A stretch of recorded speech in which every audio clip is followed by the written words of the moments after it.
Olá, meus amigos. Assim como prometido, hoje trabalharemos o enunciado número 4 da primeira jornada de Direito Processual Civil.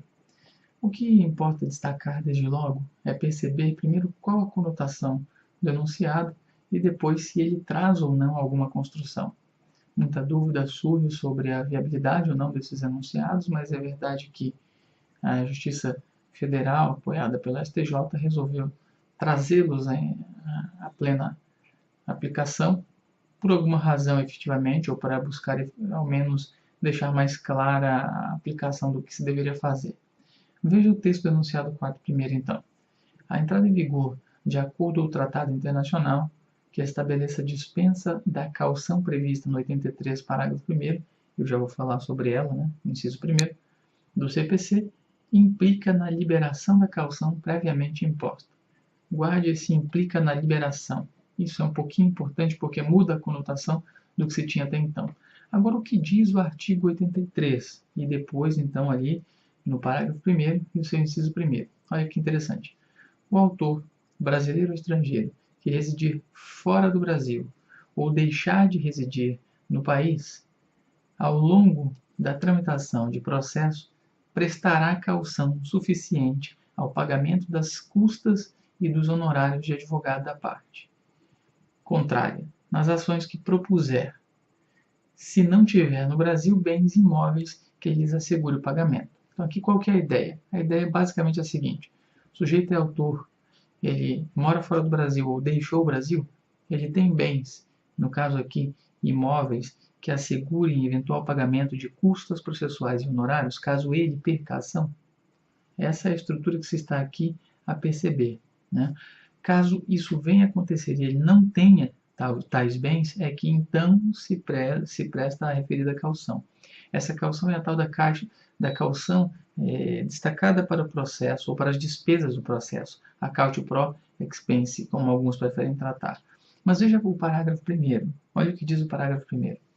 Não se exigirá a caução de que trata o caput, que é o que nós acabamos de ver, e agora aqui no inciso 1º do parágrafo 1º, quando houver dispensa prevista em acordo ou tratado internacional de que o Brasil faz parte. Só o destaque aqui é que esse rol que está colocado no parágrafo realmente é um rol exemplificativo, não é um rol taxativo.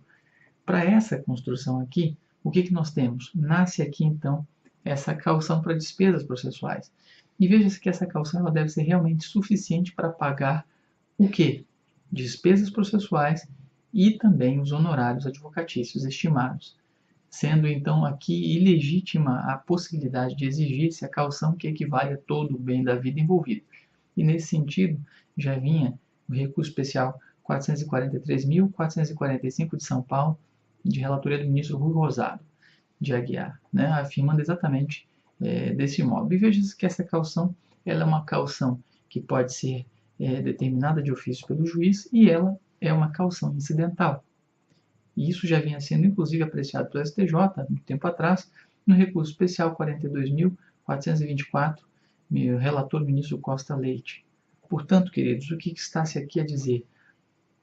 Caso o autor proponha ação, deixe o Brasil ou não esteja no Brasil e não tenha bens suficientes para garantir efetivamente as despesas processuais e os honorários, caso ele perca a ação, buscando garantir, sim, aqui, pelo princípio da causalidade também, essas verbas e os honorários, é que o parágrafo 1º cria também essa regra e suas exceções. Agora veja que, caso o sujeito não tenha bens, dá-se a caução.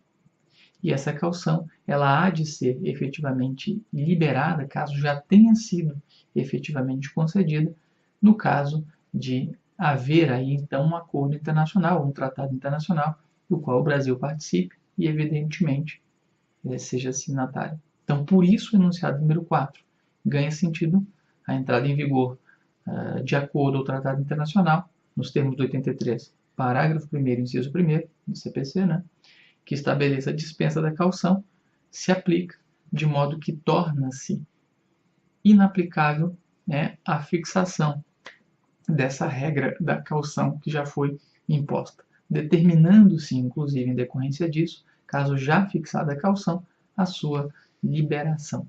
Tá bem? É exatamente essa conotação que nós podemos ter por aqui. Deixo aqui o meu abraço e até a próxima.